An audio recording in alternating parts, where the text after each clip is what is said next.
Welcome. I'm Lynne Katz-Cherry, and I'm very happy to welcome you to our webinar today, the Great Lakes Green Chemistry Network webinar with the Michigan Green Chemistry Clearinghouse. I will be your host this afternoon, and we will have Clinton Boyd from the Michigan Green Chemistry Clearinghouse come on in a few minutes and give you some housekeeping notes. We're very excited today to have Lynne Olsen, who is the Senior Program Leader in Sustainability Initiatives from Ecolab, who will be talking about eco certifications, considerations for the institutional and industrial markets. Well, I'm just going to give you a brief overview of the webinar today and then let Lynne really get into it. But in a world of increasing certifications, standards, and regulatory requirements, navigating the changing landscape of product labeling can be a very complicated task, specifically for the institutional and industrial markets. So we're going to take a deep dive into the eco certifications, a range of voluntary certifications signifying certain levels of compliance with various environmental standards as they apply to the institutional and industrial markets. So, and I want to tell you about Lynne Olsen a little bit before we get started also. She's been with Ecolab for over 20 years and has a really high level of expertise. During that time, she's managed both the laundry product development and the corporate technical service teams and holds several individual and team patents. She helped define and deploy the Ecolab Corporate Sustainability Initiatives Group focused on product responsibility. This team develops and provides Ecolab business units with resources, tools, and training around the corporate sustainability initiatives with a global perspective. Now I'm just going to turn it over to Lynne and let her get started. Great. Thank you, Lynne. I'm happy to be coming to you from beautiful St. Paul, and I'm especially happy to report that it is raining and not snowing here. So just to kind of let you know what you're in for, this slide gives you an overview of what I'll cover. So I point out that our perspective is institutional and industrial, and from that perspective we'll talk about the eco-certification landscape, the kind of market drivers that cause our customers, for example, to get eco-certifications, limitations, again, from our perspective on eco-certifications, our strategy at a high level, and just kind of some thoughts about what might be beyond eco-certifications. So to jump in with both feet, this is kind of an overview of the landscape of eco-certification. So it certainly isn't all the types of eco-certifications available, but this is from the I&I or institutional industrial perspective, the three key buckets that we deal with. So starting at the left are product level regulatory driven certifications. So you have REACH, of course, labeling requirements, FDA, EPA registered sanitizers, so a number of things that are basically regulatory requirements. The center box is, I labeled them business requirements. So for a lot of contracts or a variety of business requirements, you might need a kosher or halal product. You might request Energy Star, maybe need to meet NSF Standard 60, or might need an eco certification. So I have those circled. So these are business requirements or basically voluntary certifications. The far right panel is facility level options, and they might seem to you as you're looking at it, not fit within this context, but I put them in for a very specific reason, and that's because they're linked to certain eco certifications. So the top two, ISO 14001 or Responsible Care, those are certifications that Ecolab or other businesses might get for their production operations. the three below, LEED, EarthCheck, and Green Seal, are examples of certifications that either we or our customers might get for a building or building design. So the link is on LEED, for example, in their indoor environmental quality. The cleaning requirements call out eco certifications as an option to get points. So you can get LEED points based on that standard for certain cleaning product requirements, including getting eco certifications. And I want to be very careful in pointing that out because we get a lot of customers who are confused. They think that there's a LEED certified product, cleaning product, for example, and that's not the case. There are eco certifications called out in the LEED standard, but there isn't a LEED certified cleaning product. So moving to the next slide, we're kind of going from very high level, getting much more specific, slide by slide. So to kind of recap, this presentation is talking about eco certifications that are product focused. They're voluntary, not required by regulations. And just to be very clear, an eco certification is a process by which a product is evaluated against a certain set of standards and can be audited. Eco certifications are often associated, or I think almost always associated with a symbol or logo indicating that the product has met a certain set of criteria. And while we're talking about logos, I've seen a presentation where somebody had done research on eco certifications, and sometimes there are logos that folks try to use that aren't associated with a set of standard criteria. So it is very important to really be sure as you're looking at eco certifications that you know that it is a credible eco certification that is associated with scientific, well-vetted and public criteria. So I've shown here a set of eco certifications that are relevant, for example, to our institutional industrial business. And the table to the right gives kind of an overview of when the certification was established, according to publicly available information, the region from our perspective that is most relevant for that certification, and the certification name and the type. As you can see, that most of these eco certifications are associated with a government body other than Green Seal, which is a nonprofit organization.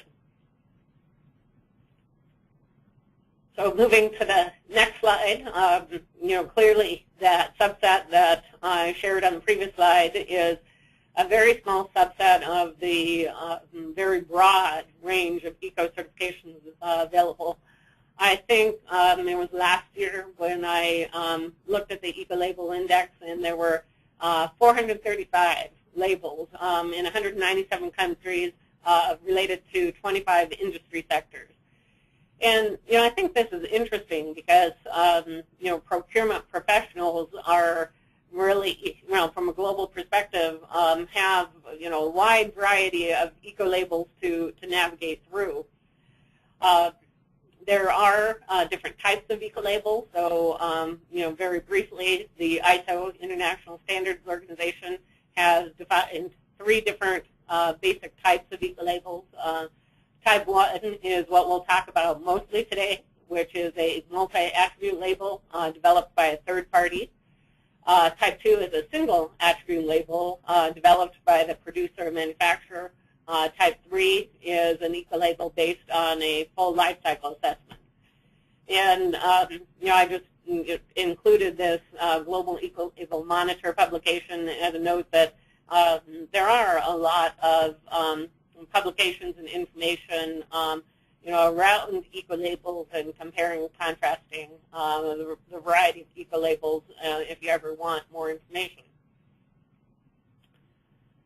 So again, getting more specific, using our I&I business as an example, we use many or several multi-attribute type 1 labels, and one key difficulty is there really isn't a global eco-label. So if you're a global enterprise like Ecolab, there isn't one Ecolab label that you can use. You need to have a variety of Ecolab labels around the globe.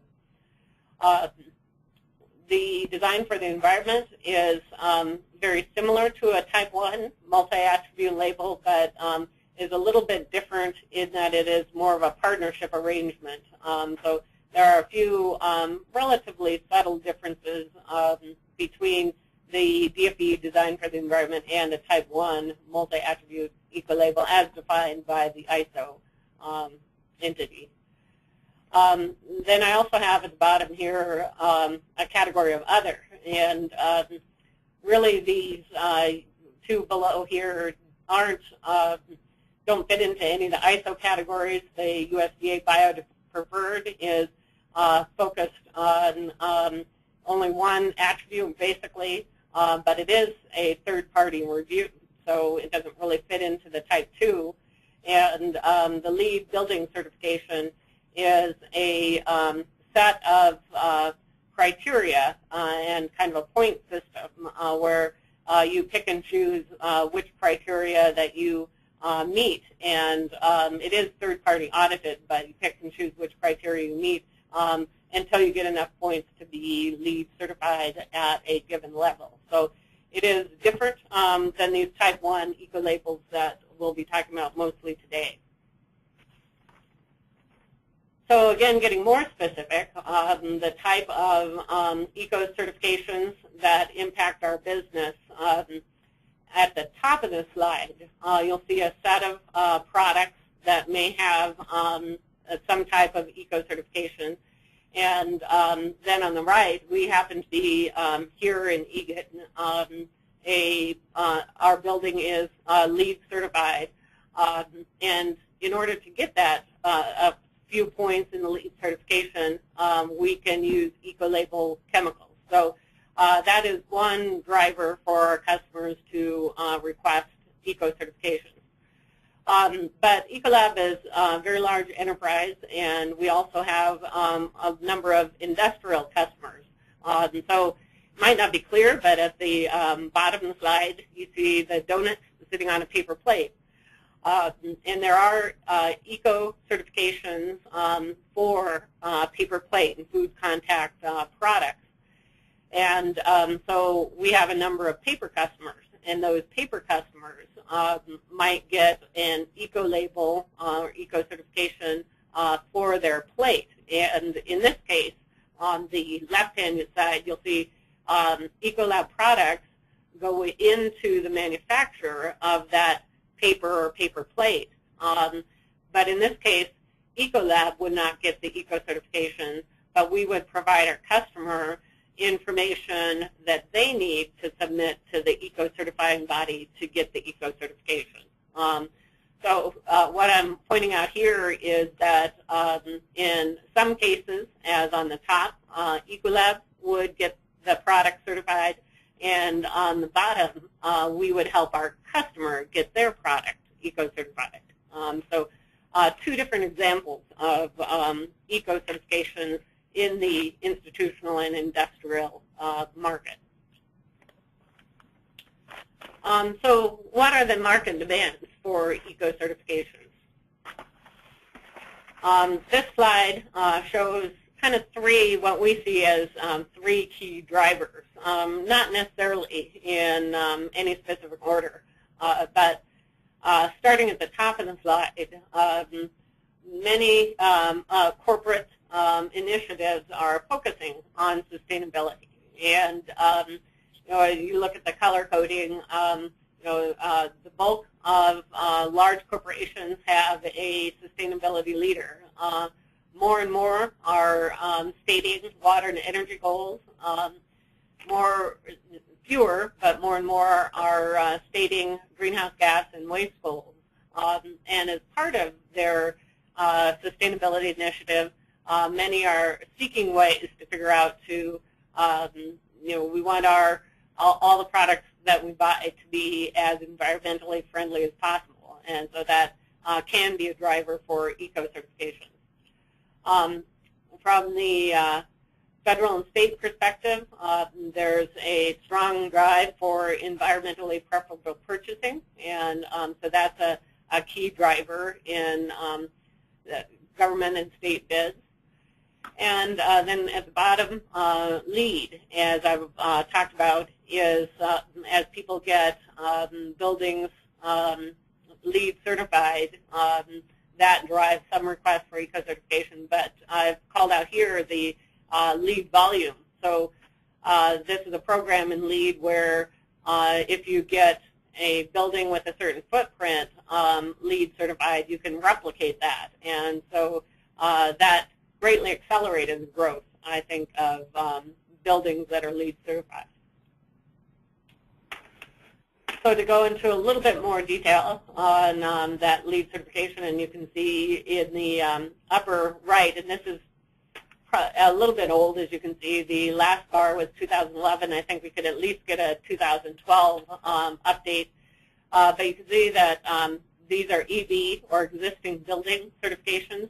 And so the blue is the already certified buildings, and the lighter blue is registration. So you can see that there's a lot of LEED certifications in the pipeline that are moving through and potentially needing environmentally friendly products to meet their indoor air quality or indoor environmental quality criteria. If you look at the whole LEED program, the indoor environmental quality credit is relatively small. It's directly related to the purchase of sustainable cleaning products, and it does call out eco-certifications. So it's not a lot of credits when you think about you need a possible of 110, but why not get it when all you have to do is make a certain purchasing choice.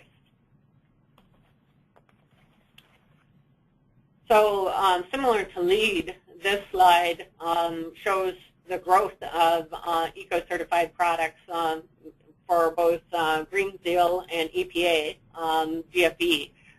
So this is just basically looking at the websites, and it shows how many products have a eco-certification and plotting that. And so you can see that the number of eco-certified products has increased dramatically, especially in the last 5-10 years.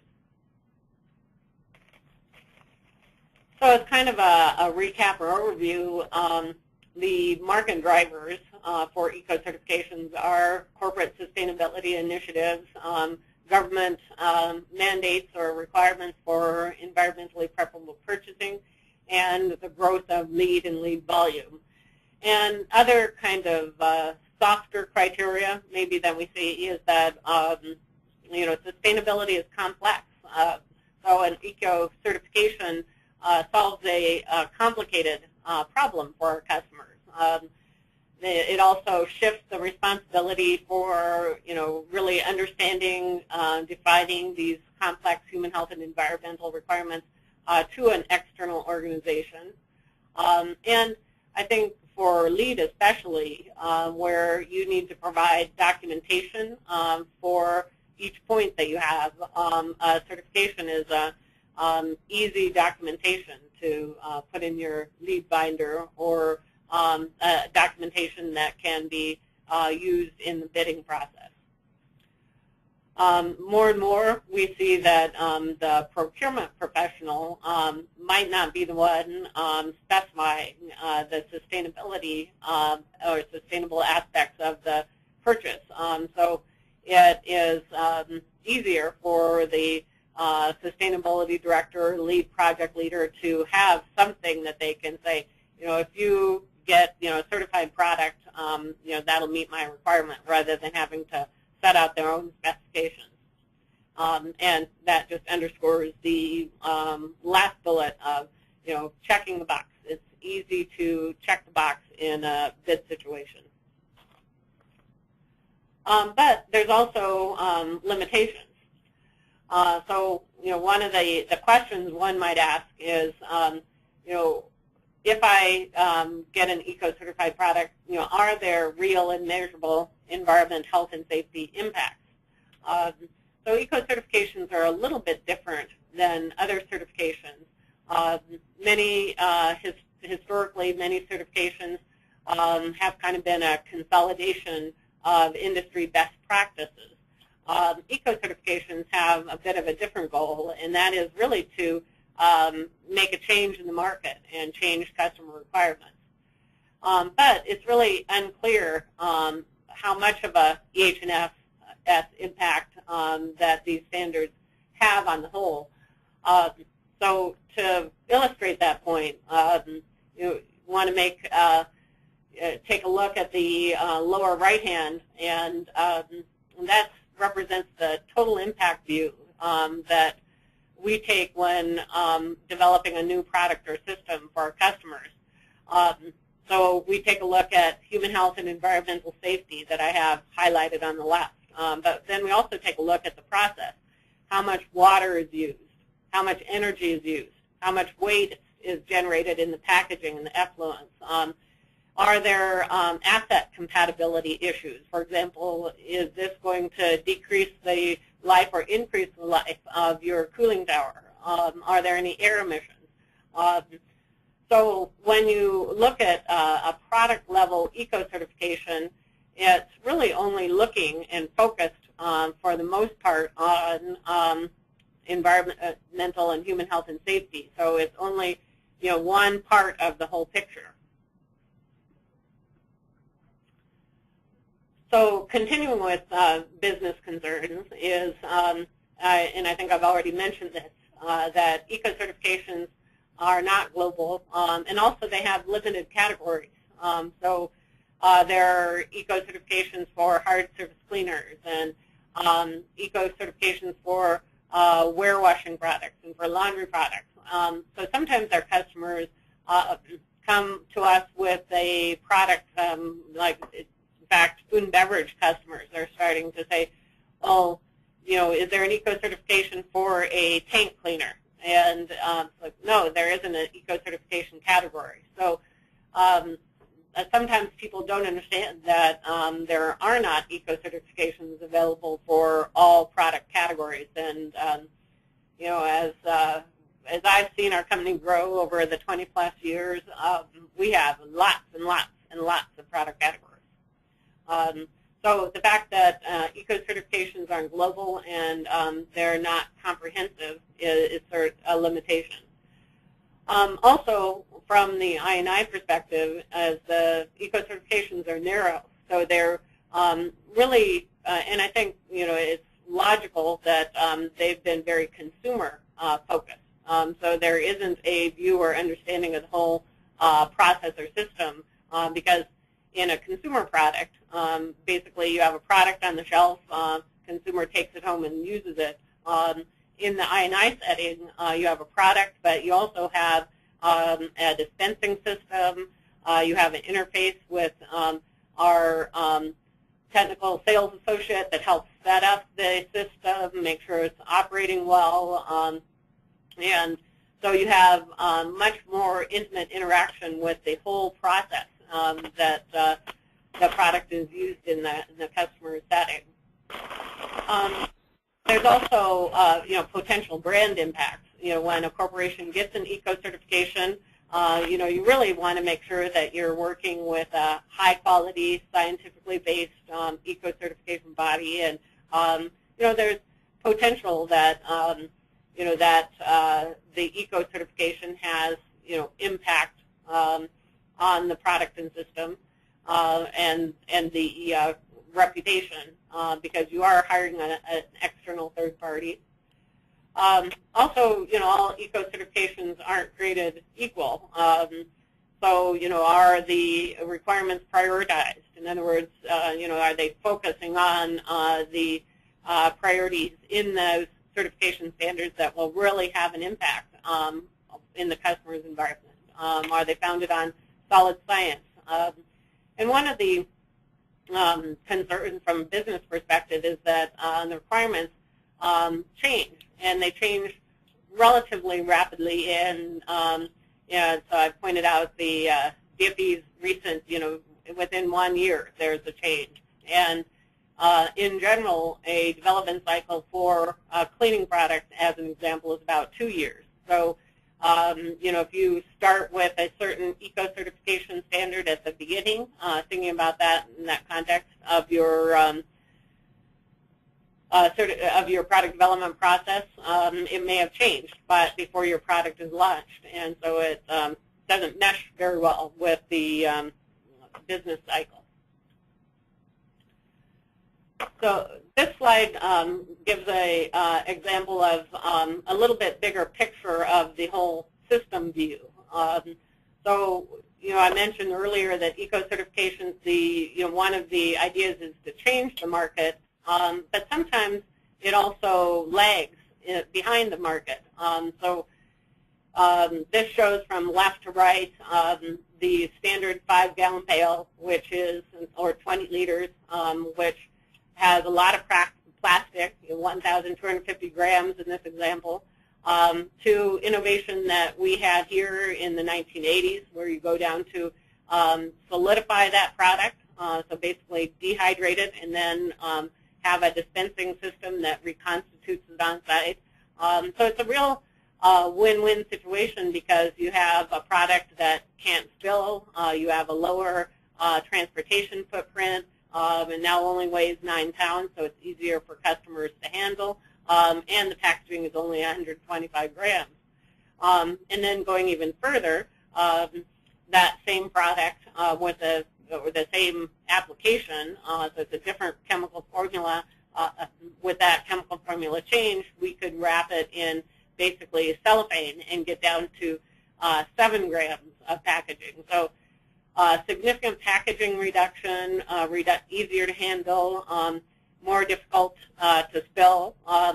And just recently, these types of products have been recognized by eco-certification bodies. So the key point I'd like to make here is that this is an innovation that wasn't driven by eco-certifications, but rather eventually eco-certifications started to recognize these type of solids closed-loop dispensing systems. So then stepping back and kind of giving you a perspective on our perspective on eco-certification is that as I've covered, we take a system view of our product development and lead with the product performance. So, independent of whether it's certified or not, the key is it must perform as best in class. And so eco-certifications also don't define our product stewardship ambitions, and I'll give you a slide on that in a minute. Also, our goal is never to develop separate green product lines.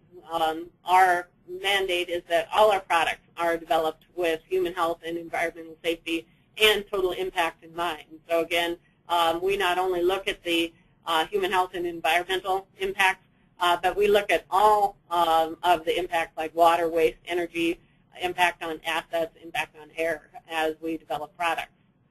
And we don't use the eco logos or symbols on the product labels, but we will use them on the collateral or brochures that describe the products. So just to give you an example of considerations in a new product line that we developed is that, as I mentioned in our view of eco-certification, when we started to think about the design for a new set of hard surface cleaner concentrates, we said it must be as good as or better than any internal Ecolab or industrial benchmark. So again, leading with performance. In this case, we wanted to maximize the use of renewable product ingredients. We wanted to have reduced aquatic and human toxicity and improve the biodegradability. We wanted minimum VOCs, or volatile organic compounds. We wanted as low amount of packaging or waste as possible. We wanted to have a product that required a minimal amount of PPEs, or personal protective gear. And we wanted it to be fun to use, perform well, have a good odor, not be irritating or annoying in any way. So those were the set of criteria that we used in developing the system. And so the key was performance, and we were very excited that it had significantly higher performance. And by the way, in meeting these criteria, it was also Green Seal and USDA BioPreferred certified. So kind of an example of, performance is the key. We are here to help our customers protect their operation, keep it clean and healthy and safe, and and the eco certifications come second. So as we think about where eco certifications fit, there's kind of a continuum, of course. You manage risk by complying with all the environmental requirements and regulatory requirements.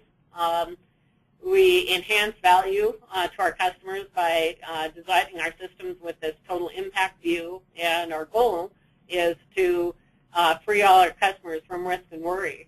And eco certifications are on this continuum as something that solves the customer problem by providing them desired documentation. But then for kind of brainstorming, what might be beyond eco certifications? Because we talked about some limitations.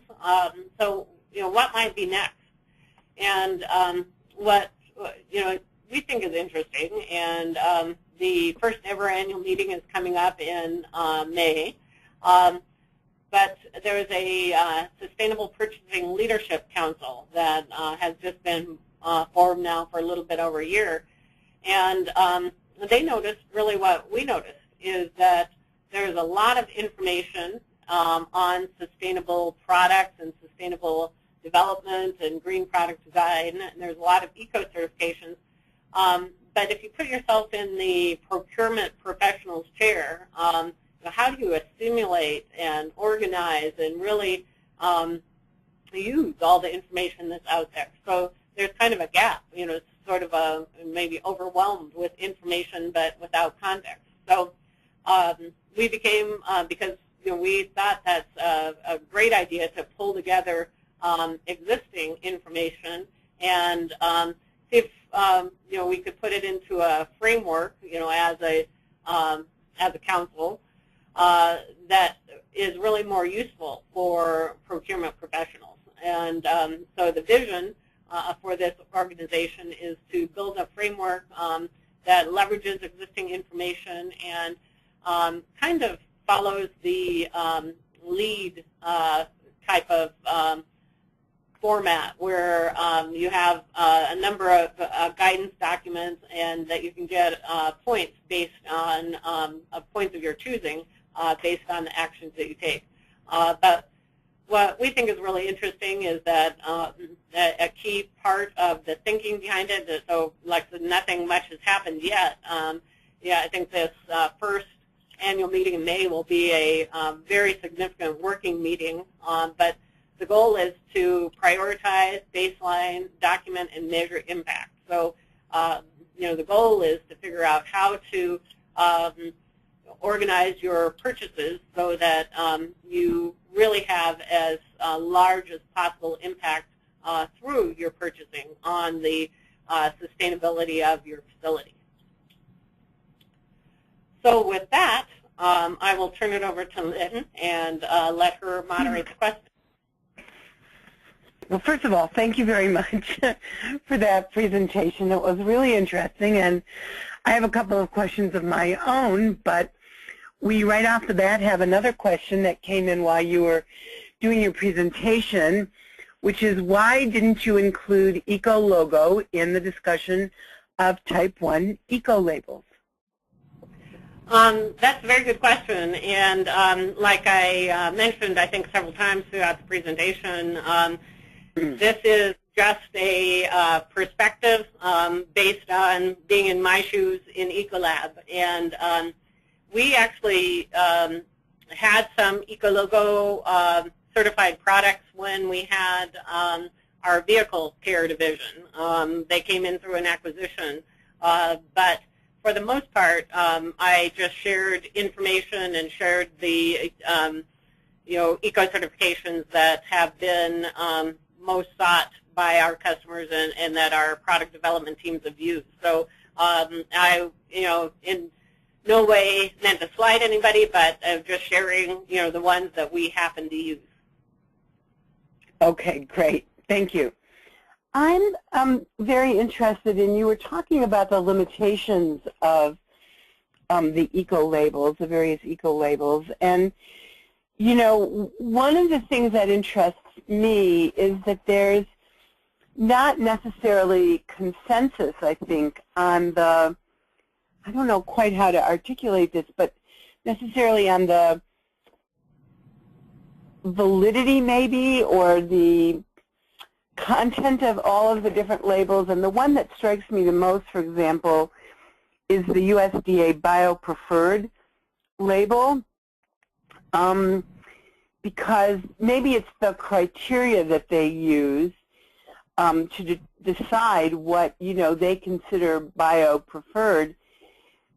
There may be not unanimity among all everybody who's looking at what a bio-preferred product is.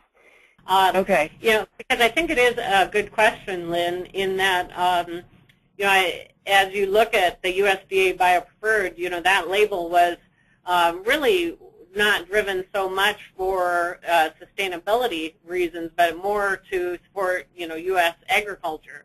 Right. And of course, using more and more renewable resources is a positive thing. However, we did get some USDA Bio-Preferred certifications, but we actually have some mixed feelings, because today, it's not clear if you are, taking the renewable resources from food stocks or not, which, it's definitely, not necessarily the direction you want to go from a sustainability perspective. If you can use, waste biomass, then yes, that, would be generally desirable, but, certainly, don't want to use food sources.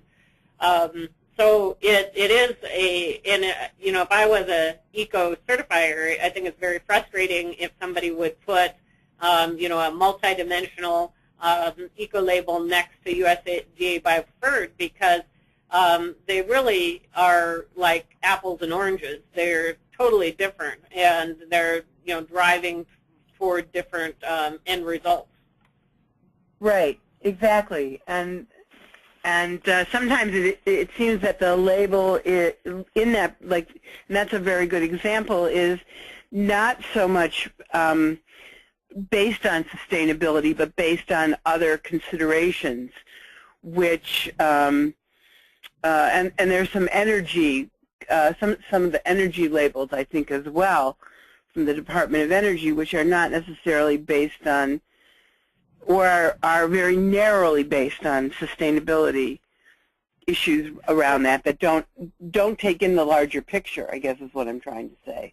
Yeah, that's well said, and I guess one of the other limitations that maybe I could have and should have put in that slide is that when you have something that somebody does all the work for you, you kind of become disengaged and you just check the box. And so, I think that's where, people are, checking the box on anything that looks like an eco certification without oftentimes looking into the details, and, just because it gets so easy. And so that is really a limitation to having impact, because it doesn't, drive people to think, oh, am I getting the right label? Am I, making the right decision? Am I, really having an impact? And that's really our concern, is that, we want to drive to have a real impact on the sustainability of our customers' operations.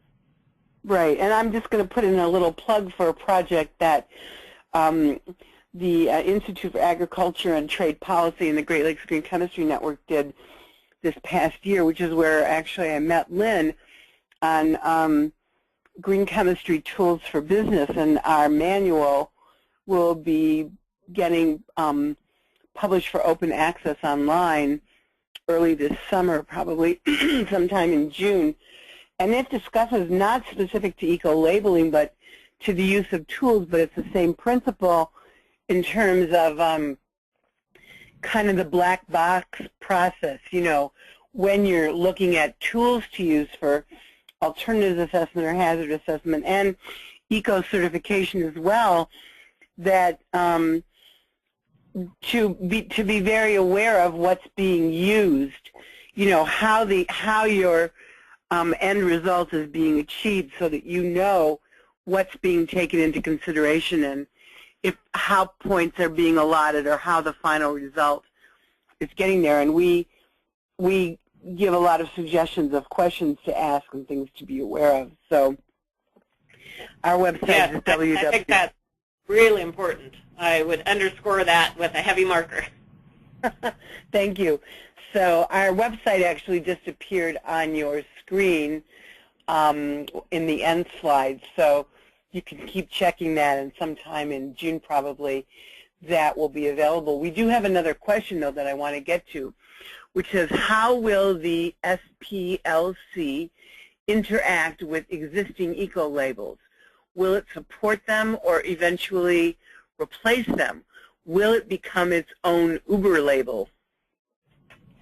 That is a very good question, and I certainly wouldn't be able to answer that because, it's all new, all in development. But what I can give you is my perception, based on the meetings and interactions that we've had so far. And I think it won't be like an Uber label because it'll be more like LEAD. It'll be a guidance document to help procurement professionals. And so it will incorporate, the whole operation, not just cleaning products, but of paper, building materials, carpet. So it's, really everything that, a way to evaluate everything that a facility purchases.